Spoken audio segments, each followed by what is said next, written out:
You won't be able to recognize yourself at all." Mia's heart pounded in her chest. "But how do I stop it, Grandma? How do I break free?" "There's only one way," her grandmother said solemnly. "You have to make a bargain with it. Offer it something it desires more than your soul, something that can satisfy its hunger without consuming you." Mia didn't know what that could be, but she was determined to find out. She couldn't let the lipstick control her life any longer. Mia began to notice the cost of wearing the Devish lipstick. Each time she used it, she felt more distant from her true self. Her once warm and friendly nature was slowly being replaced by a colder, more calculated version of herself. She became more popular, but her friendships grew strained. Lily, her best friend, barely spoke to her anymore, and the other girls seemed afraid of her. The worst part was that Mia couldn't stop. She needed the lipstick's power, even though she knew it was destroying her from the inside out. Every time she tried to put it away, she felt an overwhelming urge to use it again, as if the lipstick itself was calling out to her. One night, as she stood in front of the mirror, lipstick in hand, she whispered, "What do you want from me?" To her surprise, she heard a faint whisper in return, echoing in her mind. "Give me your fear, your doubts. Surrender them, and I will set you free." Mia didn't know what it meant, but she was willing to try anything. She took a deep breath and closed her eyes, focusing on the fear and doubt that had plagued her ever since she found the lipstick. She imagined them flowing into the lipstick, being absorbed by its power. When she opened her eyes, she felt lighter, as if a weight had been lifted from her shoulders. But the lipstick still glowed in her hand, its power undiminished.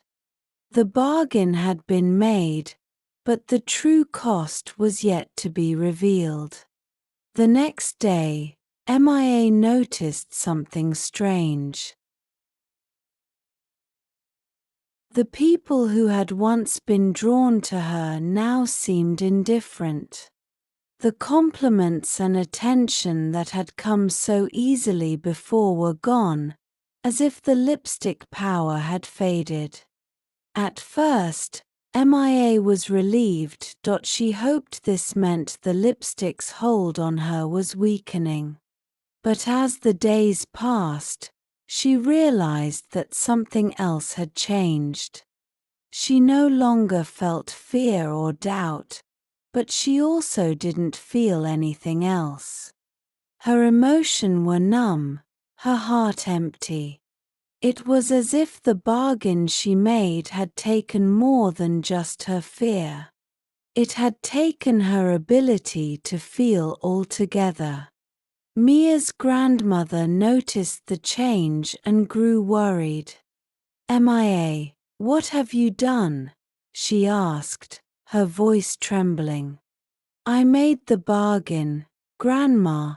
I gave it my fear and doubt. But now I can't feel anything. I'm empty inside," Mia confessed, her voice flat and emotionless. Her grandmother's face paled. "Oh, Mia, I'm so sorry. I didn't know this would happen. The lipstick didn't just take your fear. It took your emotions, your humanity. You must find a way to reverse it before it's too late." Mia nodded, but she didn't know how to fix it. MIA was determined to find a way to reverse the damage done by the Devish lipstick. With her emotions numbed, she could no longer feel the desperation or fear that had driven her before, but she knew she couldn't continue living like this, half alive, disconnected from the world around her. She started researching everything she could find about the Devish lipstick and its origins. She spent hours in the town library, poring over old books and forgotten texts. Finally, in an old, dusty tome about ancient magic, she found a reference to the lipstick. The book described the Devish lipstick as an artifact created by a powerful sorceress centuries ago. It was said to grant the wearer irresistible charm and confidence, but at a terrible cost. The sorceress had infused the lipstick with her own essence, binding it with dark magic. The more it was used, the more it consumed the wearer's soul, until nothing was left but an empty shell. But there was a glimmer of hope. The book mentioned a ritual that could reverse the lipstick's effects. It required a special ingredient, something pure and untouched by darkness. It also needed to be performed at a place of power, where the sorceress had first created the lipstick. Mia's heart, though numbed, knew this was her only chance. She needed to find that place and gather the necessary ingredient. The book didn't specify what the pure item was, but MIA had a feeling she would know when she found it. Mia's search led her to the outskirts of Everwood, to an ancient grove deep within the forest. It was a place she had never been before, but as she walked among the towering trees, she felt a strange pull guiding her. The air was thick with the scent of earth and moss, and the light filtering through the leaves cast eerie shadows on the ground. In the center of the grove, she found a stone altar covered in vines. This, she knew,